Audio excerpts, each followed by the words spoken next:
말씀은요, 사실은 몇 년 전에 한 말씀이에요.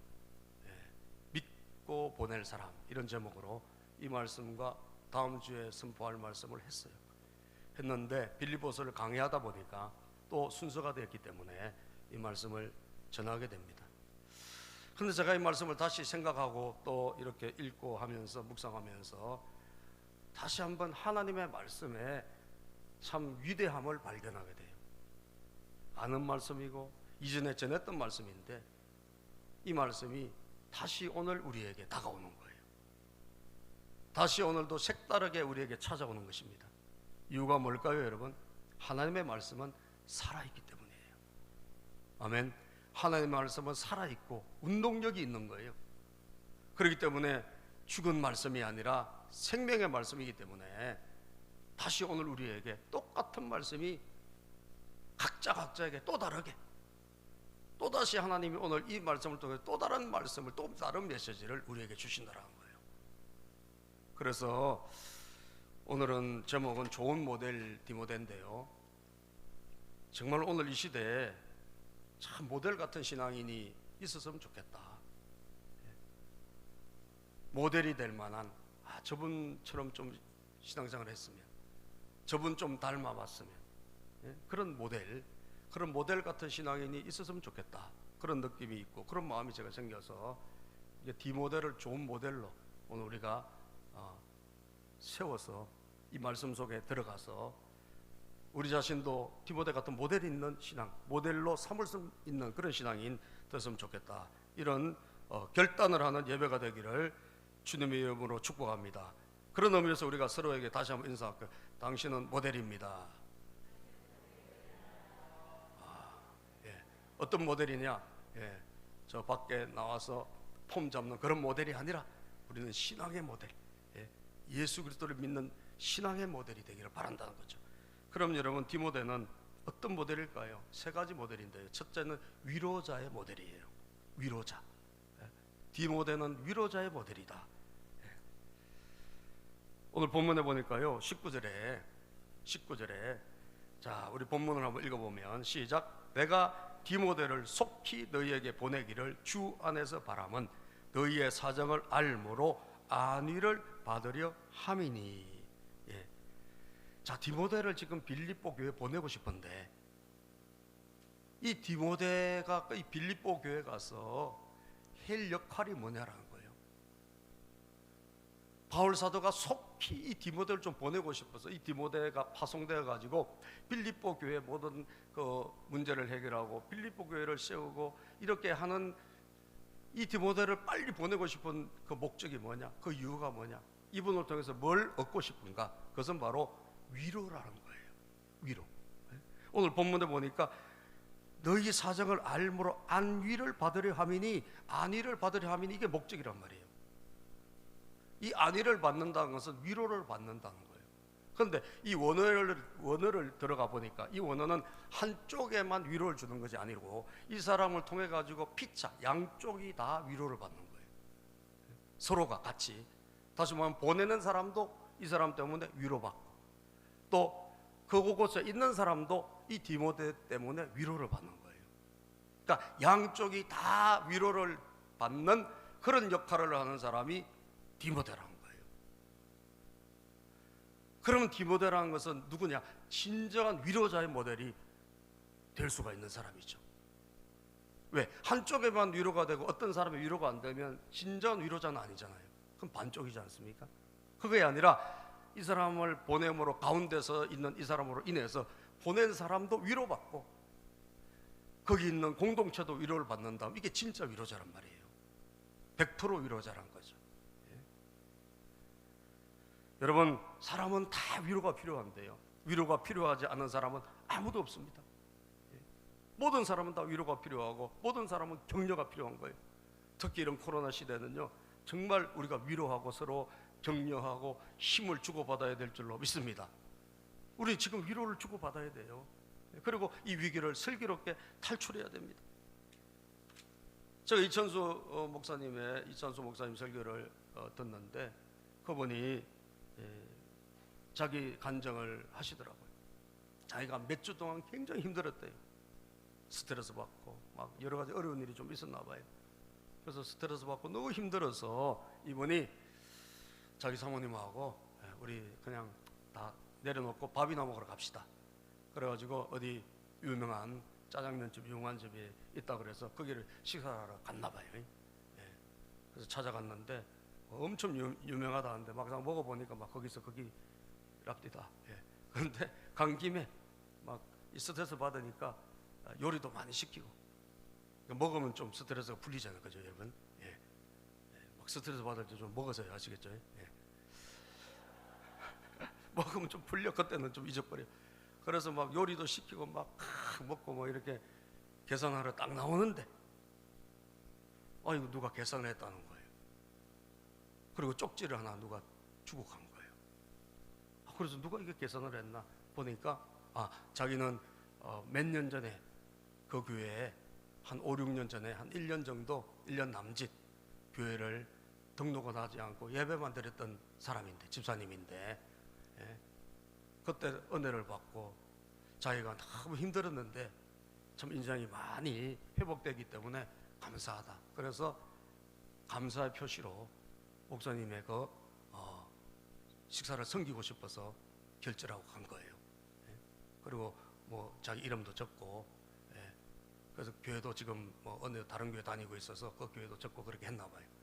그래서 이분이 그걸 딱 받고 오니까 참 감사하잖아요, 그죠? 누가 대신 내주니까. 또 미안도 해. 왜? 요리를 너무 많이 시켜가지고. 그냥 짜장면만 먹었으면 좀 괜찮은데 이거 뭐 저거 시켰는데 그걸 또 내줬다니까 좀 미안하기도 하잖아. 그래서 굳이 이걸 전화를 걸었대요. 전화를 걸어가지고 그 교회를 전화를 걸어가지고 그분의 이름을 이야기하면서, 사실은 우리가 다른 교인들을 목사님이 이렇게 사적으로 만나고 이런 건 예의가 아니거든요. 근데도 이제 사정을 이야기하고 그분은 좀 인사를 전하고 싶다. 그래서 개인정보 때문에 안 알려주잖아요, 요새는. 그래서 전화번호를 받아가지고 전화를 했다는 거예요.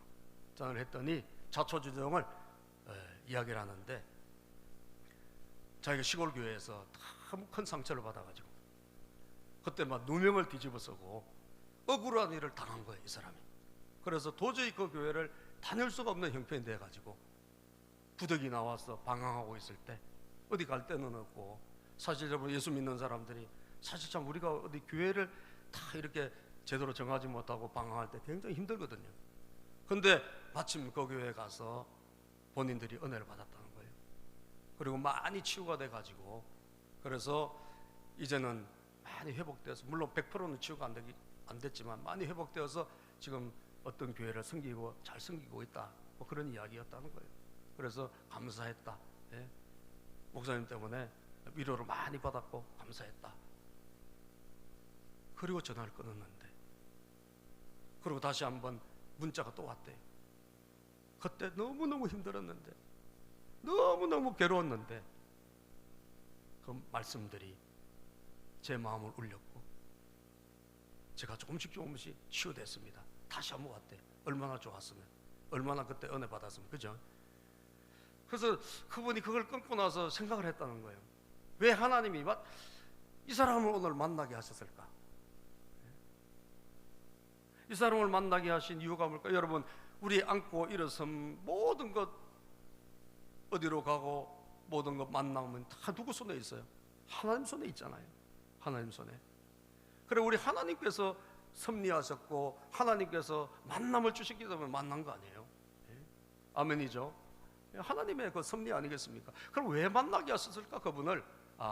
내가 너무 힘들고 지금 스트레스 받고 참 괴로우니까 하나님께서 이 사람을 붙여주셨구나. 붙여주셨고, 그래서 오늘 힘내라고 격려해 주시고 다시 일어나라고, 괜찮다라고 하나님이 이 사람을 붙여주셨구나. 그래서 그 하나님 앞에 너무 감사했다는 거예요. 너무 감사했다는 거예요. 사랑하는 여러분, 그렇지 않습니까? 오늘 우리 모두에게는 누구나 다 힘든 일이 있고 스트레스가 있고 괴로움이 있는 거예요. 그럴 때 하나님께서는 오늘 누군가를 통해 가지고 우리를 뭐하게? 위로하게 하시고, 누군가를 붙여주셔 가지고 우리의 마음을 풀어주시고, 그렇게 해서 우리를 회복시켜 주시는 줄로 믿습니다. 그렇기 때문에 여러분, 우리는 어떤 역할을 해야 될까요? 그 중간에서 위로자의 역할을 해야 되는 거예요. 왜? 나의 위로를 통해서 여러분, 한 명의 목회자가 살아난다는 게 얼마나 대단한 겁니까? 한 분이 위로를 받고 힘을 얻으면 그만큼 그 영향력이 크게 되는 거 아닙니까? 나의 한마디, 나의 그 어떤 위로를 통해서 한 공동체가 살아난다면 얼마나 놀라운 일이겠습니까? 그렇기 때문에 위로자가 된다는 것은 누구는 해야 되고 말해야 되고 그런 것이 아니라, 우리 예수 믿는 사람이라면, 여러분 우리 직분자라면 반드시 해야 될 거예요. 반드시 해야 될 것입니다. 위로자가 돼야 되는 거예요. 그럼 위로자가 되려면 여러분, 어떤 사람이 진짜 이 중요한 위로자가 될 수 있나? 그것은요, 양쪽의 속사정을 잘 이해하는 사람이에요. 속사정을 이해하는 사람이 위로자예요. 그래서 오늘 본문에 보면 이 두 번에 걸쳐서 19절 20절에 말씀하고 있습니다. 같이 읽어볼까요, 여러분? 내가 디모데를 속히 너희에게 보내기를 주 안에서 바람은 너희의 사정을 알므로 안위를 받으려 함이니. 이 사정을 알므로, 우리가 어떤 사정을 서로 알아갈 때, 그죠? 우리는 위로받는 거예요. 진짜 그 사정을 우리가 알아갈 때 우리는 위로받고 우리는 치유되는 거예요. 20절을 읽어보면요, 시작. 이는 뜻을 같이하여 너희 사정을 진실히 생각할 자가 이밖에 내게 없음이라. 이 디모데는 사정을 잘 이해하고 어떤 사람의 속사정, 어떤 사람들의 그 마음을 잘 읽을 수 있는 사람이라는 거예요. 여러분, 그 사람이 뭘 생각하는지, 그 사람이 어떤 아픔이 있는지 이런 것을 읽지 못하는 사람이라면 위로자가 될 수도 없어요. 위로자도 될 수 없어요. 그런데 디모데는 바울 사도의 속사정을 너무 잘 알아요. 그래서 바울이 이 디모데를 보내기 전에, 디모데를 지금 급히 보내야 되는데 바울이 잠깐 조금 있다가 가. 그래서 바울의 속사정, 바울이 지금 어떤 상태에 있습니까? 바울은 지금 감옥에 있잖아요. 감옥에 있기 때문에 바울은 가고 싶어도 갈 수 없어요. 자유가 없어요.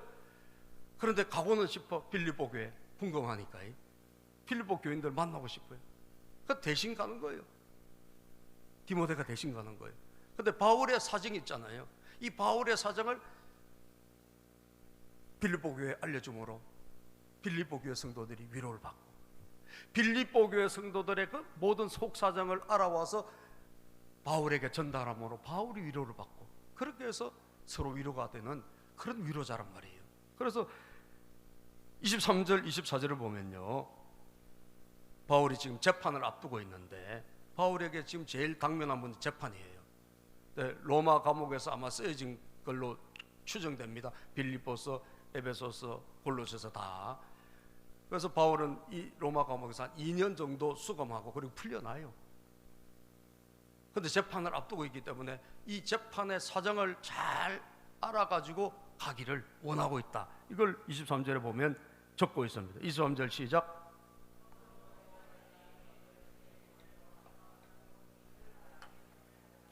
나도 속히 가게 될 것을 주 안에서 확신하노라. 그러므로 내가 내 일이 어떻게 될지를 보아서 곧 이 사람을 보내기를 바라고, 내 일, 바울이 앞으로 일어날 일, 재판의 결과, 이런 것을 잘 봐가지고 내 소식을 가지고 내 사정을 가지고 빌립보 교회로 가라는 거예요. 그래서 바울의 사정을 다 설명을 해주고 그 빌립보 교회 성도들의 모든 사정을 알아가지고 바울에게 가지고 오는, 그래서 그 중간에서 역할을 하는, 이게 바로 디모데란 거죠. 사랑하는 여러분, 교회에서 진짜 필요한 사람이 누굽니까? 이 양자의 속사정을 아는 사람이에요. 여러분들은, 우리 성도님들은 저의 속사정을 한번 생각을 해보신 적이 있습니까? 여러분, 목회자의 입장에 한번 대보신 적이 있어요? 혹시? 있으신 분 한번 손 들어보실까요? 목사의 입장에서 한번 써보고, 목사의 입장에서 한번 생각해보고, 이런 적이 있으신 분 한번 손 들어보실래요? 없네. 없어요. 그래서 여러분, 이 목사님들끼리 하는 말이 있어요. 항상 양은 양편이요. 양은 결국은 양편이더라. 다시 말하면 목사님의 그 생각과 아픔과 목회자의 그 어떤 고민, 이런 것을 정말 이해해주고, 여러분 그 아픔을 공감해주고 그분의 고민을 알아주고, 이런 사람들이 정말 생각보다 안 많아요. 생각보다 안 많아요. 그 성도님들의 사정은 잘 알지. 자기들끼리 자주 만나니까. 그러나 정말 목회자의 그 입장은 뭘까? 목회자의 어떤 그 지금 아픔은 뭘까? 그분의 지금 스트레스는 뭘까? 그 입장에 한번 대해보고 그 입장에 내가 한번 서봐야 어떻게 되죠, 여러분? 내가 그 아픔과 그 고민과 그분의 그 모든 기도 제목을 알아서 진짜 가서 위로자가 될 수 있는 거예요. 할렐루야. 안 그러면 나는 반쪽의 위로자밖에 안 돼요. 하더라도. 지금 디모데는 피차 양쪽의 안위자예요. 한쪽에만 위로하는 사람이 아니에요. 바울의 모든 속사정과 고민과 염려와 그 모든 빌립보 교회를 향한 사랑을 가지고 가는 거예요. 그렇게 해서 그분들을 위로하고, 그리고 그들의 모든 사정을 가지고 와서 또 바울에게 찾아와서 다 말함으로 바울을 위로하는 거예요. 아시겠어요? 여러분, 진짜 위로자는 누구냐? 사정을 알아주는 사람이에요. 과부사족은 누가 합니까? 예, 그런 말이 있죠. 예. 진짜 사람을, 우리는 사정을 몰라요. 목회자의 사정을 몰라. 어떤 누구의 사정을 몰라. 그 깊은 그 사람의 입장이 한번 되어보고 그분의 어떤 그 사람의 그 수준에 한번 낮춰서 내 자신을 낮춰가지고 거기 한번 서보는 거, 예, 그게 여러분 부족한 거예요. 그래서 진짜 위로자가 참 안 많은 거예요. 예. 여러분들 오늘부터 숙제를 한번 내볼게요. 여러분들도 한번 목회자 입장을 한번 대보세요. 아시겠어요? 저분은 저렇게 맨날 놀기 좋아하던 분이 왜 저렇게 목사가 됐을까? 예? 뭘 봤기 때문에, 뭘 들었기 때문에 저 양반 저렇게 목사가 됐을까? 예? 뭘 저분은 여기서 지금 뭘 추구하고 있을까? 예? 뭘 생각하고 있을까? 뭘 스트레스를 받고 있을까? 무슨 고민이 있을까? 예? 저분의 기도 제목은 뭘까? 저분은 지금 뭘 하다가 저렇게 스트레스를 얼마나 받았길래 심장병까지 걸렸을까? 예? 여러분들 한 번쯤은 우리가 서봐야 되는 거예요. 아시겠어요? 한 번쯤 우리가 서봐야, 한 번쯤은 생각해봐야 우리가 위로자가 될 수 있는 거예요. 동의하시면 아멘. 예, 동의하시면 아멘. 위로자가, 성경에서 말하는 위로자는 여러분 양쪽을 다 위로하는 사람을 말하는 거예요. 피차 안위를 받는 거예요. 피차. 그래서 공동체가 회복되고 말이죠. 서로에게 격려가 되고 힘이 되고. 그리고 성도님들도 마찬가지 아닙니까? 어떤 사람의 속사정, 어떤 사람의 그 형편, 내가 한번 그 사람이 되어봐야 되는 거예요. 그 사람이 되어보지 않고서는 그 사람의 아픔을 이해할 수 없는 거예요. 그 사람의 고민을 이해할 수 없는 거예요. 우리는 어떻게 보면 무감각, 무덤덤, 그래서 그냥 수박 겉핥기식으로 우리는 성도들끼리 교제하고 있는지도 몰라요. 어떻게 보면. 그래서 위로하더라도 어떻게 보면 그냥 그 형식적인 의례적인 위로, 그죠? 형식적인 어떤 인사, 거기에 그칠 수가 있는 거예요. 진짜 위로자, 속 사정을 깊이 좀 이해할 수 있는 위로자 여러분 되기를 주의 이름으로 축복합니다. 성경에 보니까 바나바가 또 그런 위로의 아들이라고 성경은 기록하고 있어요. 바나바를 가리켜서 사도행전 4장 36절에 보니까 읽어볼까요? 시작. 구브로에서 난 레위족 사람이 있으니 이름은 요셉이라. 사도들이 일컬어 바나바라. 번역하면 위로의 아들이라 하니. 바나바는 여러분 참 마음이 따뜻한 사람이에요. 그는 위로의 아들이라고 불리는 사람이에요. 성경이 위로의 아들이다. 여러분 권사님들이요, 권사님들은 뭐라고 세운 줄 아세요? 전 세계에서 권사라는 거 우리 한국만 있는 제도예요. 왜 권사를 세웠을까요? 위로해 주라고 세운 거예요. 아멘. 위로해 주라고 성도들 위로하고 또 목사님에게 힘이 되고 그거 하라고 권사란 직분을 세운 줄로 믿으시기를 바랍니다. 여러분들은 위로를 잘 하셔야 돼요. 위로를 잘하는 비결이 뭘까? 속사정을 알아줘야 돼요. 속사정. 진심으로 이해를 하려고 노력해야 돼요. 어떤 사람들을. 그러면 여러분 위로자가 될 수 있어요. 진심으로. 성경에 보면 그런 위로자, 다 사정을 아는 사람, 이해심이 넓은 사람, 그런 사람들을 하나님께서 위로자로 쓰신 것을 보게 됩니다. 고린도후서 7장 6절에서 7절 보면 디도도 그렇고요. 7장 6절에서 7절 읽어볼까요? 시작. 그러나 낙심한 자를 위로하시는 하나님이 디도가 오므로 우리를 위로하셨으니 그가 온 것뿐 아니요 오직 그가 너희에게서 받은 그 위로로 위로하고 너희의 사모함과 애통함과 나를 위하여 열심히 있는 것을 우리에게 보고함으로 나를 더욱 기쁘게 하였느니라. 자, 이분도 디도도 가서 양쪽을 다 위로하고 바울에게도 위로가 되고 성도들에게도 위로가 되고 그 위로자예요. 이해심이 넓고 속사정을 이해해주고 이런 사람이란 말이에요. 에베소서 6장 21절 22절에 뭐 두기고라는 사람도 나오는데 거기도 마찬가지예요. 에베소서 6장 21절 22절 시작. 나의 사정 곧 내가 무엇을 하는지 너희에게도 알리려 하노니. 내 사정을 좀 알리고 싶은데 내 사정을 누가 알릴까? 알릴 사람이 없어. 그런데 두기고라는 사람이 있는 거예요. 사랑을 받는 형제여 주 안에서 진실한 일꾼인 두기고가 모든 일을 너희에게 알리리라. 우리 사정을 알리고 또 너희 마음을 위로하기 위하여 내가 특별히 그를 너희에게 보내었노라. 그죠? 사정을 알아주는 사람, 사정을 알아주는 사람. 여러분들이 오늘부터 정말 위로자의 모델이 되기를 주 여러분을 축복합니다. 여러분들은 정말 중간에서요 양쪽의 사정을 다 이해하고 알아줄 수 있는 사람들이 되시기를 바라요. 그러면 위로자가 될 수 있어요. 어떤 사람마다 다 아픔이 있어요. 윗사람은 윗사람대로, 아랫사람은 아랫사람대로, 옆에 사람은 옆에 사람대로.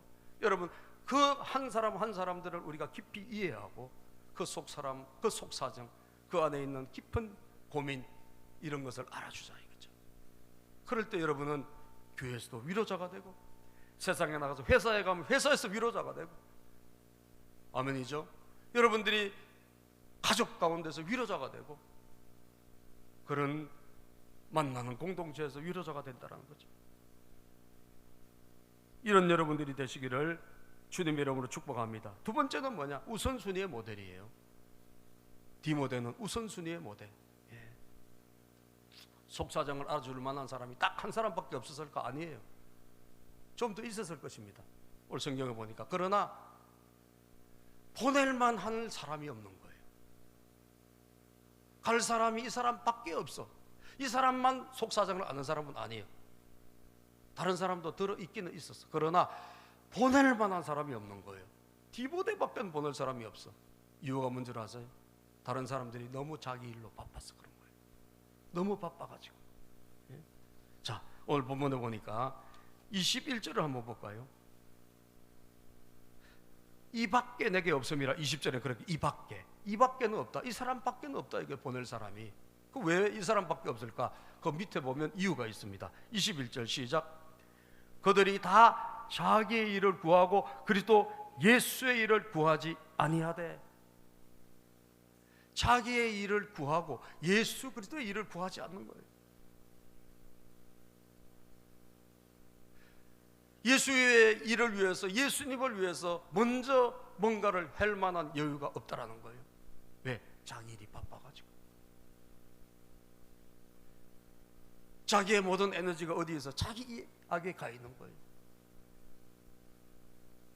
하나님의 관심은 어디 있을까요? 하나님의 관심은 한 영혼이 구원받고 구원받은 영혼들이 아름답게 성장하는 교회 공동체, 하나님 나라를 세운 데 있지 않습니까? 아멘이죠? 하나님 나라를 세운 데 있잖아요. 그런데 세상 사람들은 모든 관심이 세상에 가 있는데, 우리 거듭난 성도님들도 안타깝게도 우리의 모든 우선순위가 어디에 가 있다고요? 세상에 가 있는 거예요. 우선순위가. 그래서 정말 이런 위로자가 되어서 뭔가 좀 역할을 시킬만 해도 다 할 수가 없어. 바빠가지고. 바빠서 못해.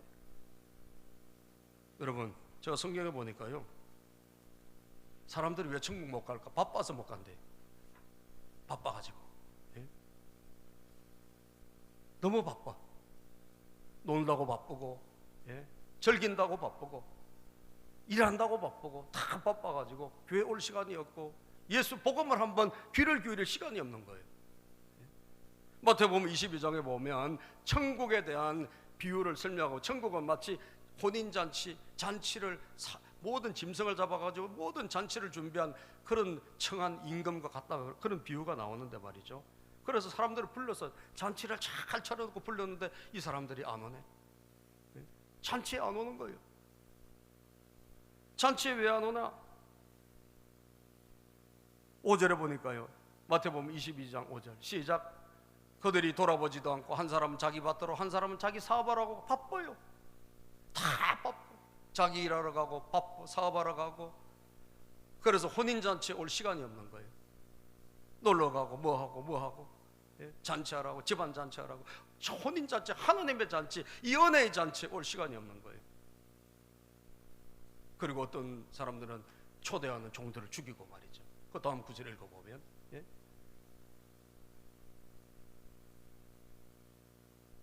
사랑하는 여러분, 그래서 참 하나님을 위해서, 주님의 나라를 위해서 뭔가를 이 중간자 역할, 위로자 역할, 이런 걸 좀 하게 하고자 싶어도 사람이 없는 거예요. 사람이 없어. 보험회사에 근무하는 베벌리 셰아라는 한 월급쟁이가 있었는데, 예? 이 월급쟁이가, 이 직장인이 1930년대 당시 미국은 대공황으로 굉장히 어려웠단 말이죠. 예? 굉장히 어려워가지고 극심한 불황이 와가지고 구조조정을 막 하고 사람들을 막 잘라내고 있을 때예요. 그러니까 이 교회 다니는 이 친구가 너무 불안한 거예요. 자기 장래가. 내가 이거 잘리면 어떡하지? 예? 직장에서 해고당하면 어떡하지? 왜냐면 막 엄청난 그런 막 불경기에 공황의 여파가 막 일어나니까 장래가 불안한 거예요. 예? 그래서 주일날 아침에 이 사람이 음악도 하는 사람인데 피아노 앞에 앉았는데 이게 집중이 안 되는 거예요. 내가 불안하니까, 먹고 사는 것에 대한 염려가, 걱정이 충만하니까 안정을 찾을 수 없어서 피아노 이거 한 번을 연주를 못하고 앉아있는 거예요. 그런데 그 피아노 앞에 조그만 쪽지가 하나가 그날 누가 써놨어요. 그래서 보니까 쪽지가 있는데 그 쪽지 내용을 보니까 뭐라고 되어 있느냐? 주 예수보다도 귀한 것은 없네. 이 세상 부귀와 바꿀 수 없네. 이런 가사가, 내용이 거기에 피아노 위에 있었어요. 누가 썼냐? 이 세아라는 사람의 어머니, 레아 밀러라는 이 어머니가 자기 아들을 보면서 참 안타까운 거예요. 저 아들이 참 하나님에게 쓰임받아야 될 텐데 저렇게 회사 때문에 스트레스 받고 직장 잃을까봐 노심초사하고 먹고 사는 문제 때문에 너무 괴로워하는 걸 보니까 안타까웠어요. 그래서 이 아들을 생각하면서 기도하면서 엄마가 쓴 거예요. 그걸 읽는 순간 이 아들에게 빛이 들어온 거예요.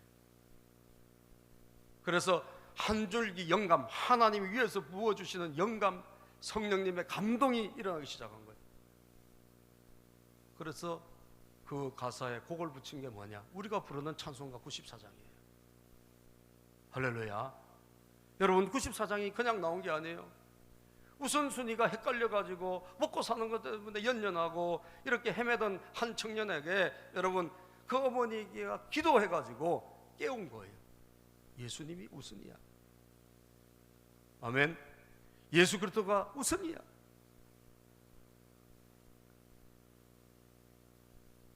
주 예수보다도 귀한 것은 없네. 이 세상 부귀와 바꿀 수 없네. 영죽을 내 대신 돌아가신 그 놀라운 사랑 잊지 못해. 세상 즐거움 다 버리고 세상 자랑 다 버렸네. 94장입니다. 주 예수보다도 귀한 것은 없네. 예수밖에는 없네. 사랑하는 여러분, 저는 제일 좋아하는 암송 구절이 마태복음 6장 33절이에요. 제 인생, 제 모든 남은 생애를 주관한다. 이 말씀 한 구절이 나를 주관한다 해도 과언이 아니에요. 그것은 우선순위에 대한 말씀입니다. 왜냐하면 저는 옛날에 교회를 다녔어도 우선순위가 엉망이었거든요. 뭘 먼저 해야 될지, 뭘 나중에 해야 될지 잘 몰랐어요. 그런데 제가 주님 은혜 받고 제가 목회자가 되고 나서 내가 어떻게 앞으로 해야 되지? 딱 한 절, 이 한 절 붙들어야 되겠다. 이 한 절 내 좌우명으로 삼아야 되겠다. 그게 바로 마태복음 6장 33절입니다. 그 말씀 우리가 잘 아는 거. 우리가 무엇을 먹을까 마실까 무엇을 입을까 항상 염려하잖아요. 저도 똑같은 사람이었어요.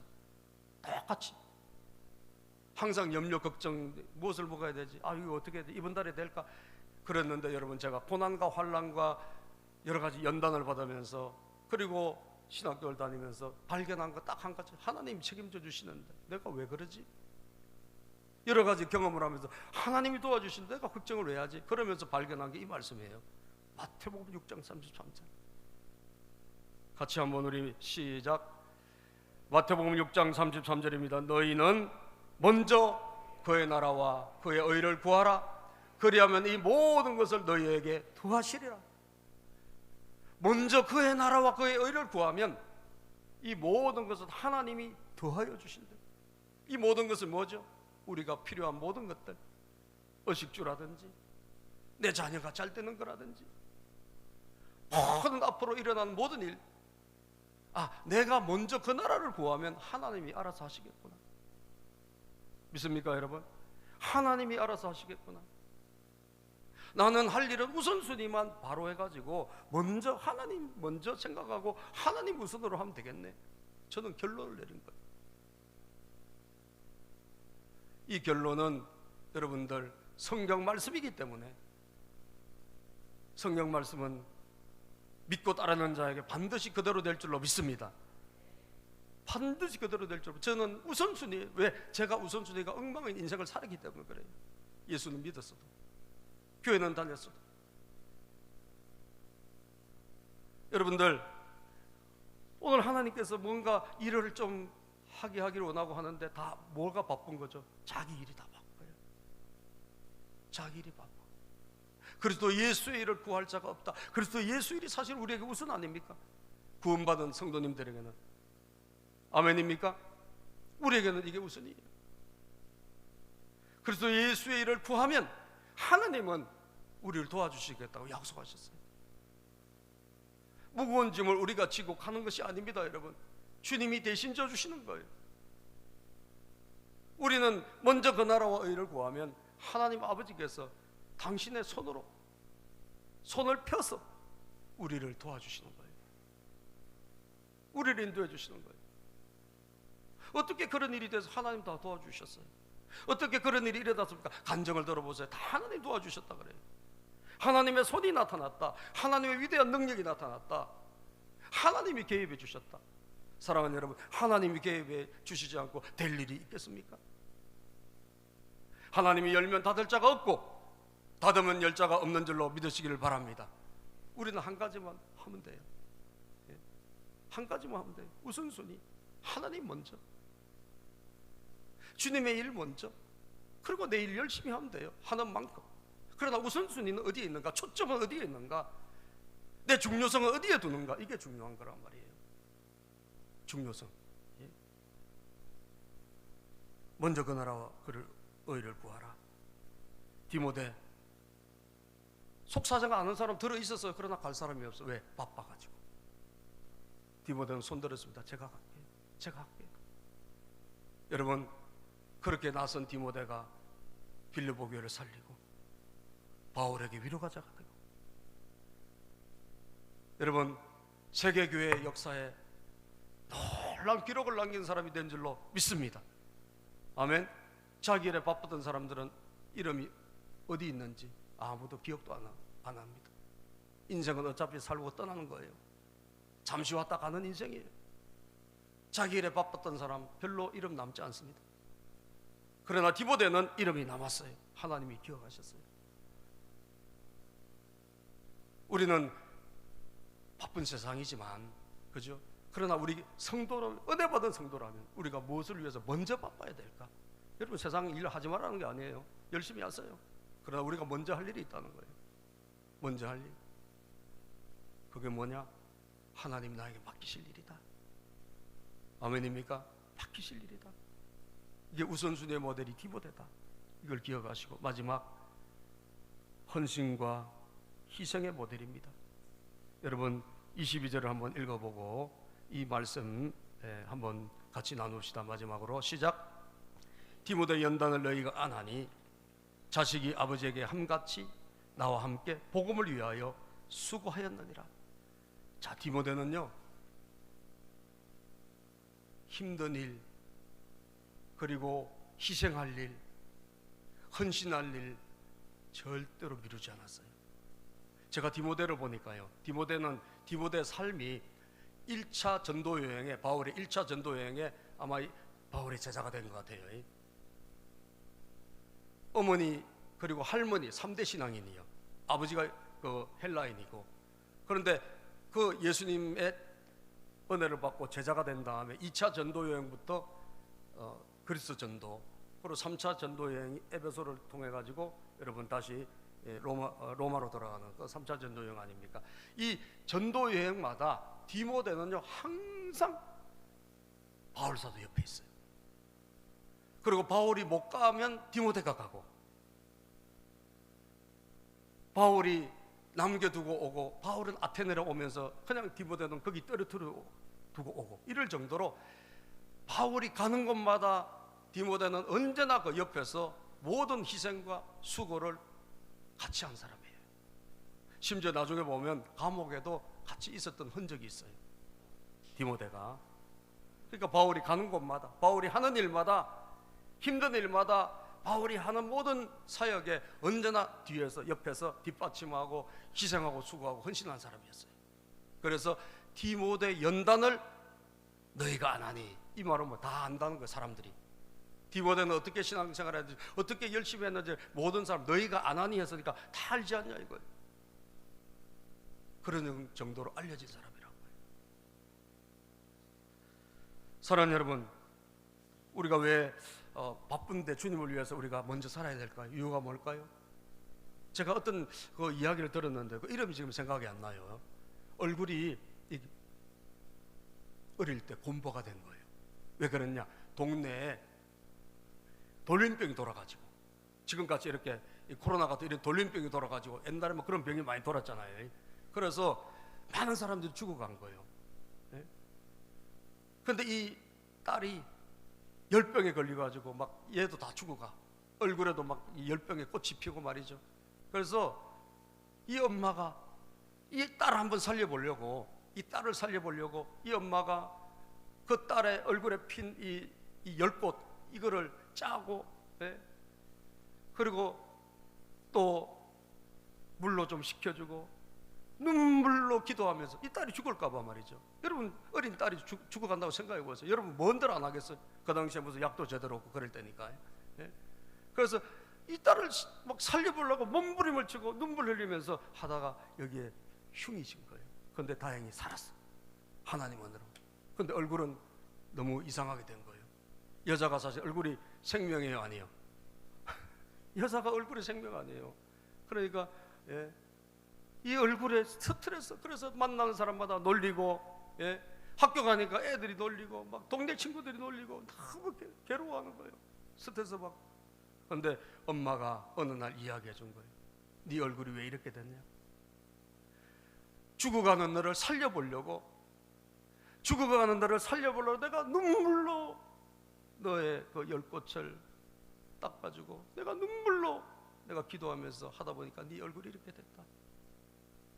그랬더니 이 딸이 왜 그렇게 된지 아니까?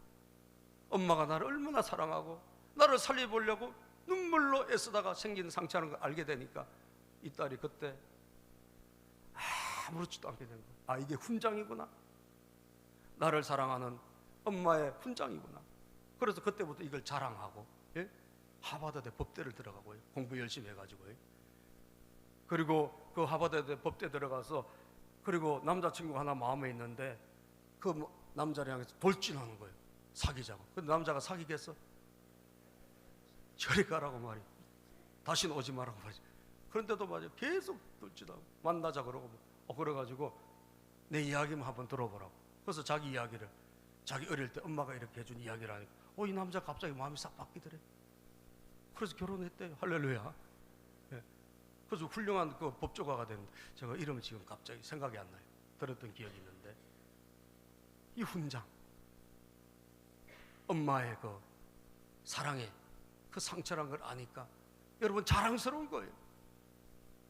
우리가 왜 바쁜데, 나도 할 일 많은데 그리스도 예수의 일을 먼저 하고 주님의 일이라면 우리가 희생 헌신은 하는데 내가 가담하고 앞장서야 될까요? 여러분, 이유는 한 가지요.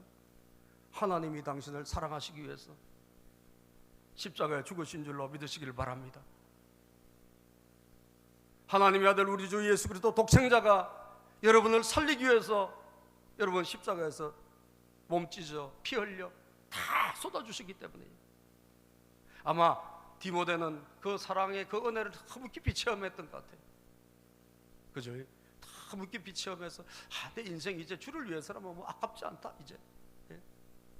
주님을 위해서 사는 게 내가 아깝지 않다, 이런 결단을 하지 않았을까? 예? 하지 않았을까?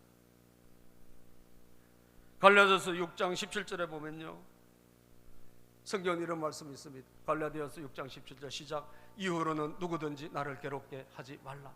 내가 내 몸에 예수의 흔적을 지니고 있노라. 여러분도 예수님을 위한 희생의 흔적이 있습니까?